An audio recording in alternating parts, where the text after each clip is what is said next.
Oh, hi! I didn't see you there. I've just been putting some decorations up. They're perfect, don't you think?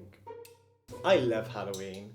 The decorations, the long cold nights, the fact that if you come home at 3 a.m. covered in blood, no one asks questions.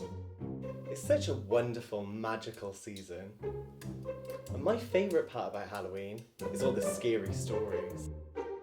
This is one of the best.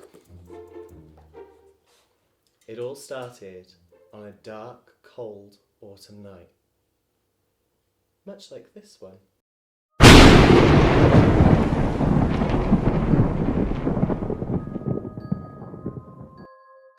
Sarah was a typical popular girl. She had hundreds of friends, her beauty was admired by everyone, and she was even dating the most dreamy boy in school, Chad. She had everything going for her and was adored by all. The only problem, she was an absolute fucking bitch. Sarah loved social media, partly because of all the attention she got, and partly because it made it easier for her to say mean shit to people she didn't like.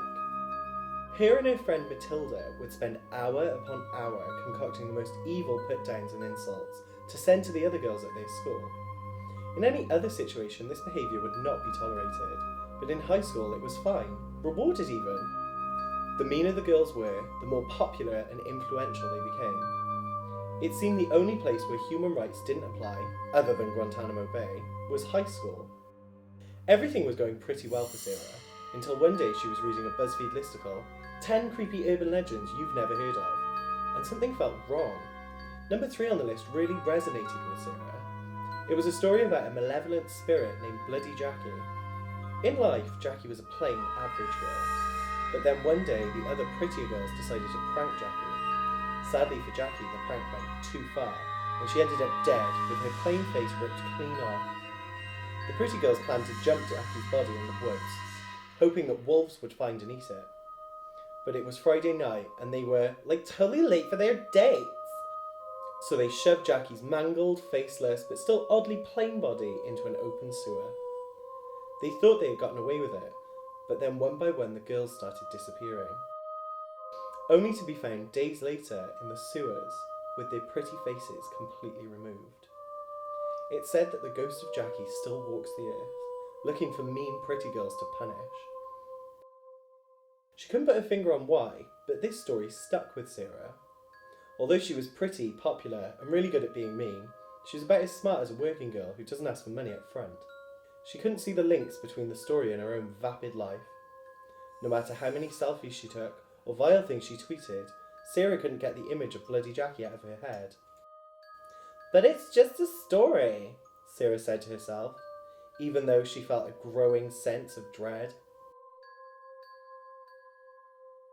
That night, after telling her parents she was going to sleep, she lay in bed on Instagram, looking at eyebrow tutorial videos and memes about Kardashians. A notification popped up on Sarah's phone. It was a comment.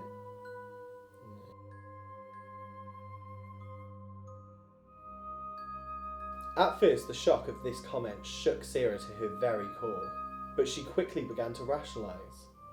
It's probably Chad playing a silly prank or something, she thought to herself, and continued to scroll through the sea of duck-faced selfies.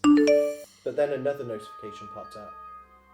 Sarah ignored this one too, but then another and another. A torrent of notifications flooded in. Sarah's phone hadn't gone this much since she accidentally showed some nipple in a selfie she posted. Sarah didn't know what to do. Half of her was terrified of the threats from an unknown aggressor, and half of her was happy that her pictures were getting so many comments.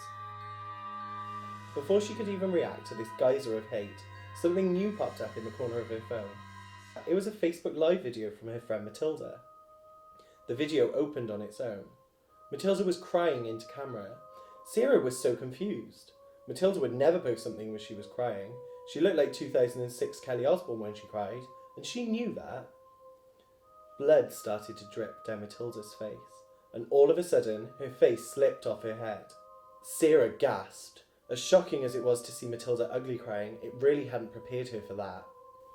A croaky voice came out of the phone. "You're next." Sarah screamed. and if her parents hadn't gone out to this swingers meeting, they definitely would have heard her. She tried to close the video, but her screen was stuck. She miraculously had a rare moment of clarity. Sarah grabbed the landline and phoned the police. She explained the whole situation, and the operator said there was an officer on the way. Sarah stayed on the phone, and the tech department traced the source of the live video. After a few minutes, the phone operator said in a hushed, pale voice, "The Facebook live video is coming from inside the house."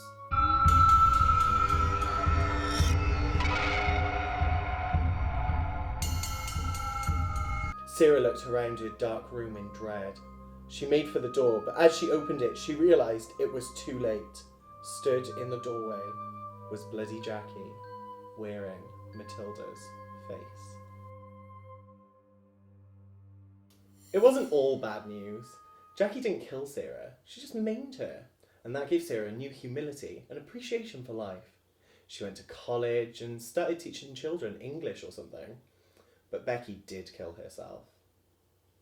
Anyway, happy Halloween, and remember, stay safe online, because you never know when Bloody Jackie might Skype you. Oh shit.